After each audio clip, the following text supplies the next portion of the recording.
Hi everyone, welcome to Harshit institute. So ఈ రోజు ఉన్నటువంటి ఇంపార్టెంట్ కరెంట్ ఈవెంట్స్ ఏమున్నాయో ఒకసారి చూద్దాము. సో ఫస్ట్ వన్ వచ్చేసరికి మనకి హోసూరులో అతిపెద్ద ఐఫోన్ తయారీ ప్లాంట్ అని చెప్పేసి చెప్తా ఉన్నారండి. సో మనకి దేశంలో ఏదైతే యాపిల్ కంపెనీ ఉంటుందో, సో ఈ యాపిల్ కంపెనీ వాళ్ళు ఐఫోన్ల తయారీ ఒక ప్లాంట్ని మన ఇండియాలో లాంచ్ అయిపోతున్నారు. సో మన ఇండియాలో కూడా మనకి కర్ణాటక స్టేట్లో ఉన్నటువంటి హోసూర్ అనే ప్లేస్లో దీన్ని లాంచ్ అయిపోతూ ఉన్నారు. అయితే మనకి టాటా ఎలక్ట్రానిక్స్ అని చెప్పేసి ఉంటుందని వాళ్ళ భాగస్వామ్యంతో ఈ యొక్క ప్లాంట్ పెట్టబోతూ ఉన్నారు. ఎవరైతే మనకి ministry of communication and IT ministry ఉన్నారో అశ్విని వైష్ణవ్ గారు ఈ యొక్క ప్లాంట్ని పెడతాము, దీనివల్ల మనకి 60,000 మందికి ఎంప్లాయ్మెంట్ జనరేషన్ చేయవచ్చు అని చెప్పేసి స్టేట్మెంట్ ఇవ్వడం జరిగింది. ఆ పాయింట్ కూడా మనం గుర్తుంచుకోవాలి. ఎవరైతే ఐటీ శాఖ మంత్రి ఉన్నారో అశ్విన్ వైష్ణవ్ గారు ఈ యొక్క ప్లాంట్ని పెట్టాలి, బెంగళూరులో హోసూర్ అనే ప్లేస్లో పెడతాం అని చెప్పి చెప్తా ఉన్నారు. దాంట్లో భాగంగా మనకి టాటా ఎలక్ట్రానిక్స్ ఆధ్వర్యంలో ఈ యొక్క ప్లాంట్ పెడతా ఉన్నారు. సో ఇంకా మనం చూసినట్టయితే మనకి యాపిల్, ఈ యాపిల్ సంస్థ అనేది మనకి అమెరికాకు సంబంధించినటువంటి కంపెనీ, అంటే ఒక మల్టీనేషనల్ కంపెనీ. ఇదేంటంటే మనకి 1976లో దీన్ని ఎస్టాబ్లిష్ చేయడం జరిగింది. దీని యొక్క హెడ్ క్వార్టర్ వచ్చేసి మనకి కాలిఫోర్నియా యుఎస్ఏలో ఉంటుందండి. సో దీని యొక్క ఫౌండర్స్ వచ్చేసరికి మనకి ఫౌండర్స్ వచ్చేసరికి స్టీవ్ జాబ్స్ కానివ్వండి, అదే మనకి స్టీవ్ ఓజ్నియాక్ కానివ్వండి, అదేవిధంగా మనకి రొనాల్డో మనకి వేయన్ కానివ్వండి. సో వీళ్ళ యొక్క ఫౌండర్స్గా ఉన్నారు. సో ఈ పాయింట్ కూడా వెరీ వెరీ ఇంపార్టెంట్. అంటే మనకి ఎక్కువగా మనకి ఐపిఎల్ ఫౌండర్ ఎవరు అంటే మనకి ఓన్లీ స్టీవ్ జాబ్స్ గారు మాత్రమే గుర్తొస్తారు. సో వాళ్ళతో పాటుగా కొన్ని ఎగ్జాంపుల్ కూడా అడిగారండి. కో ఫౌండర్స్ ఎవరు అని అడిగితే మనకి స్టీవ్ ఓజ్నియాక్ అని చెప్పేసి, అదిగా రొనాల్డ్ వేయన్ అని చెప్పేసి కూడా మనం గుర్తుంచుకోవాలి. ప్రజెంట్ మనకి ఏదైతే ఈ యాపిల్ కంపెనీ ఉంటుందో ఈ యాపిల్ కంపెనీకి సీఈఓగా ఒక వ్యక్తి ఉన్నారండి. ప్రజెంట్ సీఈఓ అయితే మనకి టిమ్ కుక్ అండి. సో మనకి టిమ్ కుక్ అనే వ్యక్తి ప్రజెంట్ యాపిల్ సీఈఓగా ఉన్నారు. సో ఈ పాయింట్ కూడా మనం స్టాటిక్ పార్ట్లో గుర్తుంచుకోవాలి. రీసెంట్గా ఎందుకు వార్తల్లో యాపిల్ వచ్చింది అంటే మనకి ఇండియాలోని అంటే భారతదేశంలోని అతిపెద్ద ప్లాంట్ని ఒకటి పెట్టబోతా ఉన్నారు. అంటే ఆల్రెడీ చెన్నైలో ఉందండి. దీని యొక్క మ్యానుఫ్యాక్చరింగ్ ప్లాంట్ అనేది చెన్నైలో ఉంది. బట్ ఇప్పుడు ఏంటంటే భారతదేశ అతిపెద్ద ప్లాంట్ అనేది మన కర్ణాటక రాష్ట్రంలో హోసూర్ అనే ప్రాంతంలో పెట్టబోతా ఉన్నారు. సో ఎవరి యొక్క భాగస్వామ్యంతో పెట్టబోతున్నారంటే టాటా ఎలక్ట్రానిక్స్ వాళ్ళ ఆధ్వర్యంలో ఈ యొక్క ప్లాంట్ని పెట్టబోతున్నారు అనే విషయాన్ని కూడా మనం గుర్తుంచుకోవాలి. సో నెక్స్ట్ వన్ చూసినట్లయితే మనకి వాట్సాప్ ఇండియా అధిపతి అభిజిత్ బోస్ రాజీనామా అని చెప్పి చెప్తున్నారండి. దాంతోపాటుగా మనకి మెటా పబ్లిక్ పాలసీ అధిపతి రాజీవ్ అగర్వాల్ కూడా రాజీనామా చేశాడని చెప్పి చెప్తా ఉన్నారు. మనందరం చూసినట్లయితే మనకి రీసెంట్గా మెటా అంతర్జాతీయంగా 11,000 మందిని రీసెంట్గా ఉద్యోగులను తొలగిస్తామని చెప్పి స్టేట్మెంట్ ఇవ్వడం జరిగింది. సో ఈ యొక్క స్టేట్మెంట్ ఇచ్చిన మరుసటి రోజే మనకి ఎవరైతే వాట్సాప్కి ఇండియా హెడ్గా ఉన్నారో అతని పేరు వచ్చేసరికి అభిజిత్ బోస్ అండి. ఇతను రాజీనామా చేశారు. అదేవిధంగా మెటా పబ్లిక్ పాలసీ అధినేత రాజీవ్ అగర్వాల్ కూడా రాజీనామా చేశారు. సో ఏదైతే మనకి మెటా పబ్లిక్ పాలసీ అధిపతి రాజీవ్ అగర్వాల్ ఉన్నారో అతని ప్లేస్లో మనకి శివనాథ్ దుక్రాల్ అనే వ్యక్తి మనకి ప్రజెంట్ మెటా పబ్లిక్ పాలసీ అధిపతిగా రావడం జరిగిందండి. ఈ పాయింట్ కూడా మనం గుర్తుంచుకోవాలి.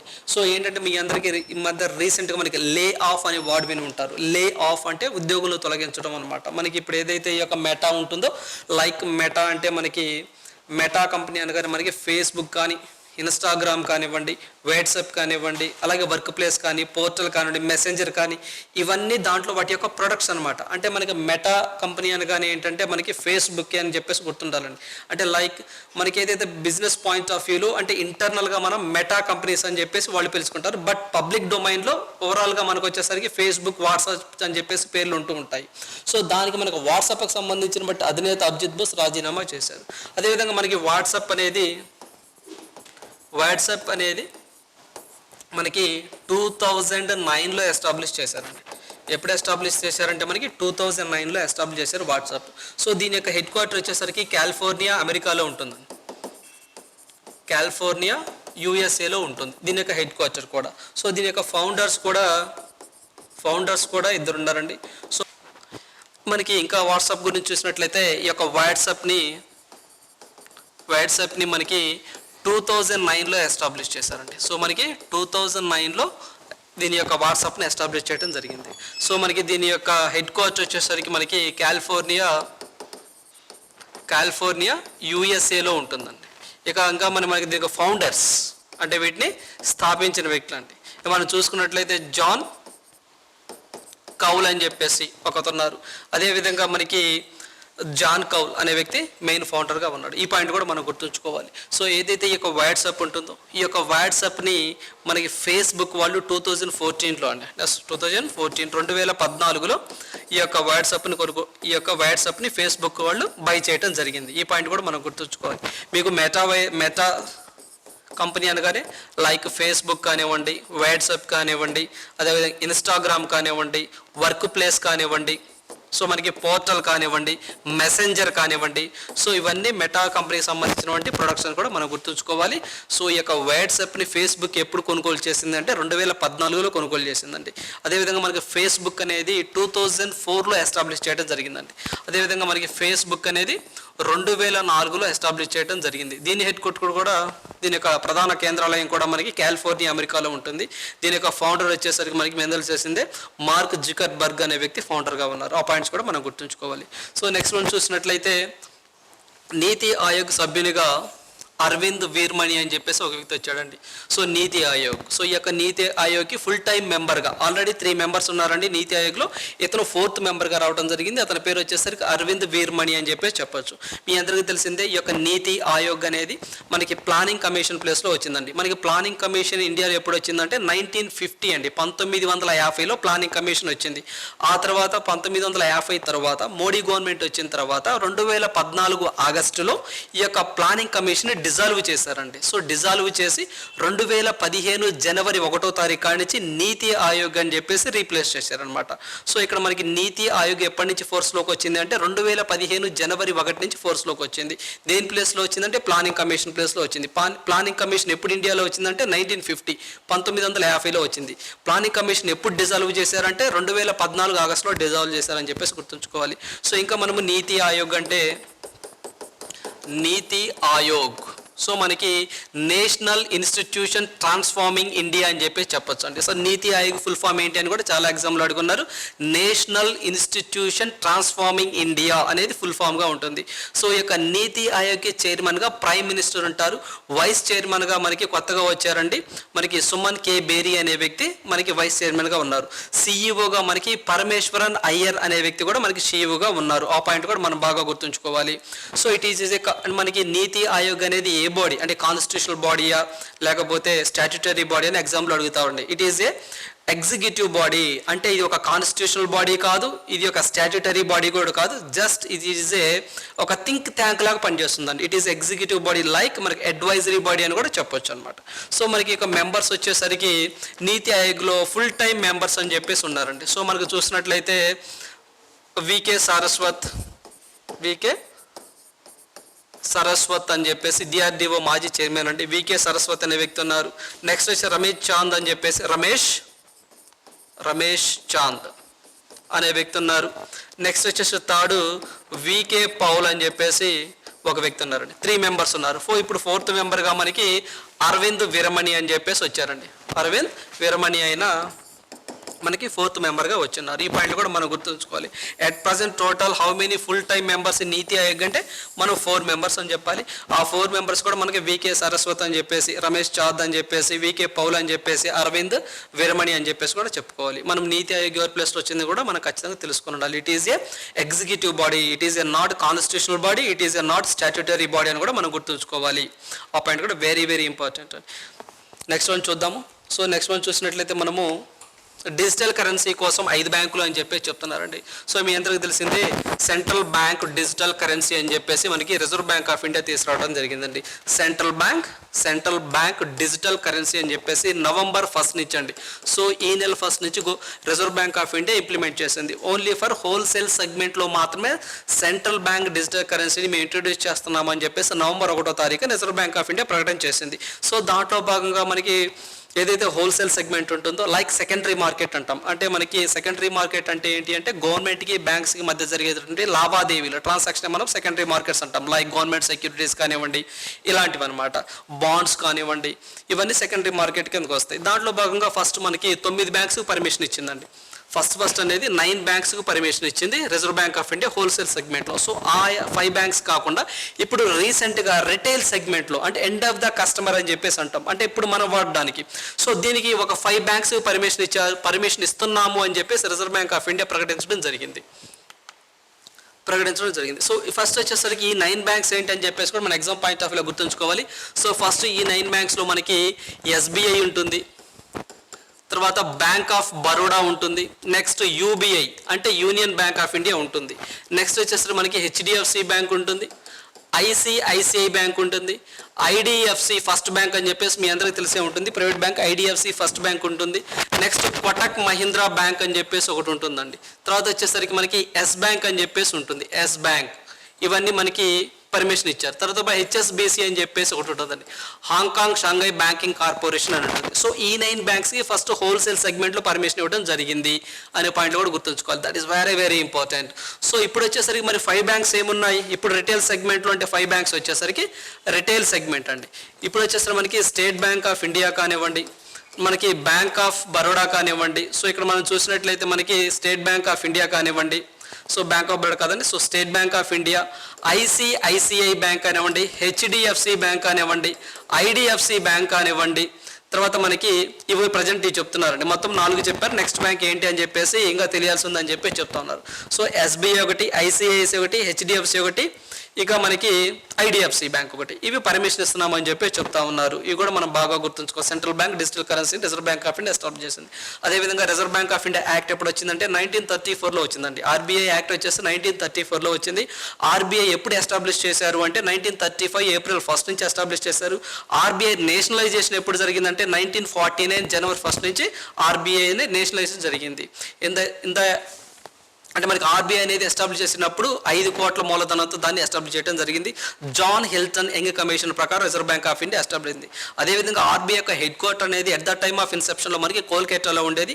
1937లో అంటే 1937లో కోల్కతా నుంచి ముంబైకి ట్రాన్స్ఫర్ చేశారు. ప్రజెంట్ ఆర్బీఐ యొక్క రీజనల్ ఆఫీసెస్ మొత్తం 27 ఉన్నాయని కూడా గుర్తుంచుకోవాలి. ఆర్బీఐకి 4 డిప్యూటీ గవర్నర్స్, 1 గవర్నర్ ఉంటారు కూడా గుర్తుంచుకోవాలి. RBI is a statutory body అని కూడా మనం గుర్తుంచుకోవాలి. సో నెక్స్ట్ వన్ చూద్దాము. సో నెక్స్ట్ కరెంట్ అఫైర్స్ చూసినట్లయితే రష్యాతో రూపాయల్లో వాణిజ్యం అని చెప్పి చెప్తున్నారండి. సో 9 ఓస్ట్రో ఖాతాలు తెరిచిన ఆ దేశ బ్యాంకులు అని చెప్తున్నారు.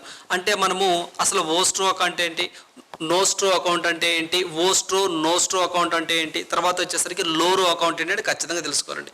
సో ఇది వచ్చేసరికి మనకి ఎక్కువగా ఎగ్జామ్ పాయింట్ ఆఫ్ వ్యూలో మన ఎకానమీ పార్ట్లో ఎక్కువగా అడుగుతూ ఉంటాడండి. అంటే బ్యాంకింగ్ లైక్ మనకి సిఆర్ఆర్ అంటే ఏంటి, క్యాష్ రిజర్వ్ రేషియో అంటే ఏంటి, మార్జినల్ స్టాండింగ్ ఫెసిలిటీ అంటే ఏంటి, బ్యాంక్ రేట్ అంటే ఏంటి, రెపో రేట్ అంటే ఏంటి, రివర్స్ రెపో రేట్ అంటే ఏంటి, ఇలాంటివి ఎక్కువగా బ్యాంకింగ్ టెర్మినాలజీ ఎక్కువ టచ్ చేస్తూ ఉంటాడు. అదేవిధంగా మనకి చెక్ ట్రంకేషన్ సిటిఎస్ అంటే ఏంటి, చెక్ ట్రంకేషన్ సిస్టమ్ అంటే ఏంటి, డ్రాఫ్ట్ అంటే ఏంటి, డీడీ అంటే డిమాండ్ డిపాజిట్, డీడీ అంటే ఏంటి, ఇలాంటి అడుగుతాడు. అదేవిధంగా షాడో మనీ అంటే ఏంటి, గ్రీన్ మనీ అంటే ఏంటి, బ్రాడ్ మనీ అంటే ఏమిటి, నారో మనీ అంటే ఏంటి, ఇలా అడుగుతూ ఉంటాడండి. అదేవిధంగా మనము నోస్ట్రో అకౌంట్, ఓస్ట్రో అకౌంట్ ఇలాంటివి కూడా ఖచ్చితంగా తెలుసుకోవాలి. అది మీరు సేవింగ్స్ అకౌంట్ అంటే ఏంటి, కరెంట్ అకౌంట్ అంటే ఏంటి, ఇలాంటివి కూడా మనం ఖచ్చితంగా బ్యాంకింగ్ టెర్మినాలజీలో తెలుసుకోవాల్సిన విషయాలు అనమాట.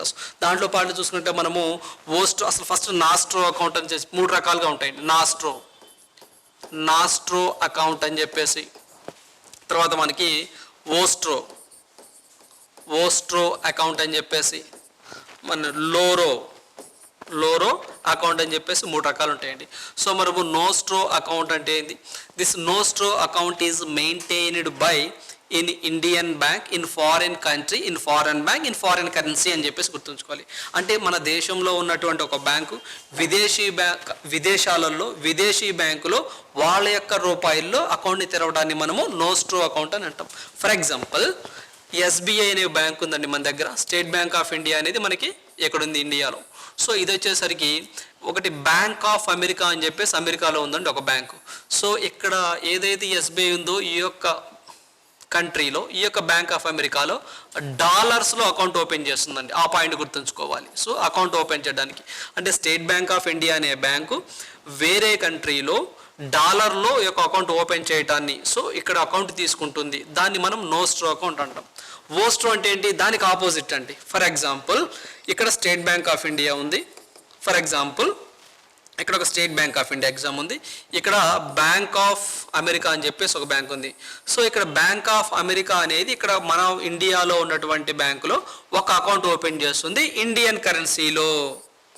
ఆ పాయింట్ గుర్తుంచుకోవాలండి, ఇండియన్ కరెన్సీలో ఓపెన్ చేయడానికి. అంటే this account is maintained by foreign bank in India in Indian currency అని చెప్పేసి గుర్తుంచుకోవాలి. ఈ పాయింట్ కూడా వెరీ ఇంపార్టెంట్.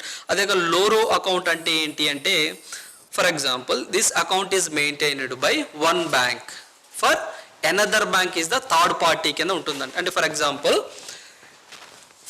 ఇక్కడ చూసినట్టయితే ఇక్కడ చూడండి, ఫర్ ఎగ్జాంపుల్ మనకి బ్యాంక్ ఆఫ్ బరోడాకి నేషనల్ బ్యాంక్ ఆఫ్ హాంకాంగ్లో అకౌంట్ ఉందండి. సో ఇక్కడ చూసినట్లయితే మనకి కెనరా బ్యాంక్ అనేదికి ఇక్కడ అకౌంట్ లేదు, లోరో అకౌంట్ అనేది లేదు. సో ఈ యొక్క బ్యాంక్ ఆఫ్ బరోడా యొక్క అకౌంట్ని ఈ యొక్క కెనరా బ్యాంక్ వాడుకుంటుంది అనమాట. ఈ అకౌంట్ ద్వారా చెల్లింపులు జరుగుతూ ఉంటుంది, అంటే ఇది థర్డ్ పార్టీగా ఉంటుంది అనమాట. సో ఇక్కడి నుంచి చెల్లింపులు జరుగుతాయి. సో ఏదైతే ఉంటుందో ఈ యొక్క కెనరా బ్యాంక్ అనేది ఈ యొక్క నోస్ట్రో అకౌంట్ ఏదైతే ఉంటుందో ఓస్ట్రో అకౌంట్ ఇక్కడ ఈ అకౌంట్ ఉపయోగించుకొని ఇక్కడ ట్రాన్సాక్షన్ జరుపుతూ ఉంటారు అనమాట. సో దీన్ని లోరో అకౌంట్ అంటాం. సో దీన్ని ఎందుకంటే థర్డ్ పార్టీ అని చెప్పేసి కూడా చెప్పొచ్చు అనమాట. సో ఇవన్నీ డిఫరెన్స్, ఇవి కూడా బాగా గుర్తుంచుకోవాలి. సో ఇక్కడ మనం ఓస్ట్రో చెప్పుకుంటున్నాం కాబట్టి రష్యాలో ఉన్న బ్యాంకులు మన ఇండియా బ్యాంకులతో ఖాతాలు తెలిసినాయి. అంటే మనకి ట్రేడ్ కానీ బిజినెస్ కానీ ఎన్ఐఆర్ఎస్ కోసం కానివ్వండి, ఇలాంటి వాళ్ళ కోసం ట్రాన్సాక్షన్ జరపడం కోసం ఇలా అకౌంట్లో తెరవచ్చు. సో దాంట్లో భాగంగానే మనకి యూకో బ్యాంక్ ఒకటి, అదేవిధంగా మనకి ఇండస్ఇండ్ బ్యాంక్లో ఈ యొక్క రష్యా బ్యాంకులు ఏవి ఉన్నాయో అవి ఓస్ట్రో అకౌంట్ తెరిచాయని చెప్పేసి కూడా గుర్తుంచుకోవాలి. సో ఖచ్చితంగా మనం బ్యాంకింగ్ టెక్నాలజీ ఖచ్చితంగా తెలుసుకోవాల్సిందేనండి. మనం రెపో రేట్, రివర్స్ రెపో ఎంత పెంచారు తగ్గించారు అని చెప్పేసి కూడా రిజర్వ్ బ్యాంక్ ఆఫ్ ఇండియా ప్రతి 3 నెలల కోసం క్యాలిక్యులేట్ చేస్తూ ఉంటుంది. అవి కూడా మనం ఖచ్చితంగా తెలుసుకోవాలి. సో నెక్స్ట్ వన్ చూద్దాము. సో నెక్స్ట్ వన్ చూసినట్లయితే పర్యావరణ పరిరక్షణ సూచీలు అని చెప్పి చెప్తున్నారండి. సో భారత్కు 8వ స్థానం అని చెప్పి చెప్తున్నారు, మీ అందరికీ తెలిసిందే. సో ఇక్కడ మనకి CCPI అని చెప్పేసి ఉంటుందండి. CCPI అంటే క్లైమేట్ చేంజ్ పర్ఫార్మెన్స్ ఇండెక్స్ 2023 అని చెప్పేసి ఉంటుందండి. So climate change performance index 2023 అని చెప్పేసి ఒక జర్మన్ వాచ్ వాళ్ళు దీన్ని పబ్లిష్ చేస్తూ ఉంటారు. సో దీంట్లో మొత్తం 60 కంట్రీస్ని వీళ్ళు పరిగణలోకి తీసుకుంటే అంటే మొత్తము 59 కంట్రీస్ ప్లస్ యూరోపియన్ యూనియన్ అని చెప్పేసి మొత్తం ఒక కంట్రీ కన్సిడర్ చేస్తారు. మొత్తం 60 కంట్రీలో ఇండియా యొక్క ప్లేస్ 8వ స్థానం అని చెప్పేసి చెప్తున్నారండి. సో 8వ స్థానం అంటే మనకి 2022 అంటే లాస్ట్ ఇయర్ యొక్క ఇండెక్స్లో మనకి ఇండియా ర్యాంక్ అనేది 10th ప్లేస్లో ఉంది. సో 2 పాయింట్లు మెరుగ్గా ఉంది ఇండియా అని చెప్పి చెప్తున్నారు. మీ అందరూ తెలిసిందే COP27 అని చెప్పేసి కాన్ఫరెన్స్ ఆఫ్ పార్టీస్ అంటే 2070 వరకు నెట్ జీరో ఉద్గారాలను తగ్గించాలి అని చెప్పేసి టార్గెట్ పెట్టుకున్నారు. సో ఆ టార్గెట్ అచీవ్ అవ్వడానికి గవర్నమెంట్ ఆఫ్ ఇండియా మంచి టేకెన్స్ అండ్ ఇనిషియేటివ్ స్టెప్స్ తీసుకుంటుంది. దాంట్లో భాగంగానే ఇండియా యొక్క ర్యాంక్ మెరుగుపడింది అని చెప్పేసి ఏదైతే ఈ యొక్క CCPI వాడు అంటే క్లైమేట్ చేంజ్ పర్ఫార్మెన్స్ ఇండెక్స్ వాళ్ళు చెప్తా ఉన్నారు. సో దాంట్లో ఇండియా అనేది ర్యాంక్ 8గా ఉంది. లాస్ట్ టైం 2020లో 10th ఉంది అని చెప్పి చెప్తున్నారు. ఫస్ట్ అయితే మాత్రం డెన్మార్క్ ఉందండి. మీన్స్ అంటే దీంట్లో మనకి కొన్ని పారామీటర్స్ కొన్ని ఉంటాయి, ఒక 4 పారామీటర్స్ ఉంటాయి. దాంట్లో బేసుకుంటే మనకి ఫస్ట్, సెకండ్, థర్డ్ ప్లేస్ అనేవి ఎంటీగా ఉన్నాయండి. అంటే ఏ దేశానికి కేటాయించలేదు, అంటే ఆ యొక్క రేంజ్ని వాళ్ళు అందుకోలేకపోయారు. అంటే ఆ కంట్రీస్ ఏవి ఈ యొక్క ఇండెక్స్లో ఉన్నట్టు కొన్ని మెజర్మెంట్స్ ఉంటాయి, ఈ మెజర్మెంట్స్ని అందుకోలేకపోయినాయి ఆ కంట్రీస్ అని చెప్పి చెప్తున్నారు. సో 4th ర్యాంక్ వచ్చేసి మనకి డెన్మార్క్ ఇచ్చారండి. సో డెన్మార్క్ అనే కంట్రీకి ఇచ్చారు అనే పాయింట్ కూడా మనం గుర్తుంచుకోవాలి. So that is very next. Iran అనేది 63 పేజ్ అని, సౌదీ అరేబియా 62వ ర్యాంక్ అని చెప్పేసి, అది కజకిస్తాన్ అనేది మొత్తము 61 అని చెప్పేసి ర్యాంకుల్లో చివరి స్థానాలతో ఉన్నాయని చెప్పేసి కూడా చెప్తా ఉన్నారు. సో అది కూడా మనం చెప్పుకోవాలి. మొత్తము అంటే యూరోపియన్ యూనియన్ కూడా అన్నారండి. బట్ చూడాలి ఓకే, మరి ఈ యొక్క ర్యాంక్ అనేది దీని గురించి చూద్దామంటే కొంచెం డెప్త్గా మనం వేరే వీడియోలో కూడా డిస్కస్ చేసుకుందాం. సో నెక్స్ట్ వన్ చూద్దాం. సో నెక్స్ట్ వన్ చూసినట్లయితే మనము భూమి నుంచి దివికి సూపర్ స్టార్ అని చెప్పేసి మీ అందరికీ తెలిసిందండి. కృష్ణ గారు రీసెంట్గా అది నేను చనిపోవడం జరిగింది. సో దీంట్లో భాగంగా మళ్ళీ ఎగ్జామ్ పాయింట్ ఆఫ్ వ్యూలో ఇతను ఏ రంగానికి సంబంధించిన వ్యక్తిని అడగచ్చు, లేదంటే మనకి మెయిన్ పాయింట్ అంటే ఇతనికి పద్మభూషణ్ అవార్డు ఎప్పుడు వచ్చిందని అడుగుతాడండి. సో ఇతనికి కృష్ణ గారికి పద్మభూషణ్ అండి. సో మీ అందరికీ తెలిసే ఉందండి పద్మ అవార్డ్స్ గురించి. ఫస్ట్ భారతరత్న అవార్డు అనేది మన ఇండియాలో హైయెస్ట్ సివిలియన్ హానర్గా ఉంది. ఆ తర్వాత పద్మ విభూషణ్ ఉంటుంది, సెకండ్, థర్డ్ పద్మభూషణ్ వచ్చింది. సో ఇతనికి వచ్చేసరికి పద్మభూషణ్ అవార్డు అని చెప్పేసి పద్మభూషణ్ అవార్డు అని చెప్పేసి మనకి 2009లో గవర్నమెంట్ ఆఫ్ ఇండియా ఇతనికి ఇవ్వడం జరిగిందండి. సో అదేవిధంగా ఇతనికి 1989లో ఇతను లోక్సభకు పోటీ చేశాడండి. మన ఏదైతే ఏలూరు ఉంటుందో ఏలూరు నుంచి ఇతను ఎంపీగా పోటీ చేసి గెలుపొందాడు. ఆ తర్వాత 1991లో ఎలక్షన్ జరిగినాయండి. సో ఈ 1991 ఎలక్షన్లో ఇతను ఓడిపోవడం జరిగింది. మళ్ళీ ఏలూరు నుంచే పోటీ చేశాడు, బట్ ఆ పోటీలో ఇతను ఓడిపోవడం జరిగింది. సో ఇక్కడ పాయింట్ ఏంటంటే మెయిన్ అనేది కృష్ణ గారికి పద్మభూషణ్ అవార్డు ఎప్పుడు వచ్చింది అని అడుగుతారు. అంటే ఇతనికి ఏదో కదండి ఇంకా ఎన్టీఆర్ అవార్డు అని నంది అవార్డ్స్ అనేవి చాలా వచ్చినా ఎగ్జామ్ పాయింట్ ఆఫ్ అడగలే, కానీ పద్మభూషణ్ మాత్రం ఖచ్చితంగా గుర్తుంచుకోవాలి. 2009లో ఇతనికి వచ్చింది. అతను ఏ ఇయర్లో కాంగ్రెస్ పార్టీ తరఫున ఎంపీగా పోటీ చేశారు అంటే 1989లో పోటీ చేశారు. 1991లో ఇంకో రెండో దఫాలో ఇతను ఓడిపోవడం జరిగింది. ఈ పాయింట్ కూడా మనం గుర్తుంచుకోవాలి. సో ఇవండి ఈరోజు ఉన్నటువంటి important current events. So thank you, all the best.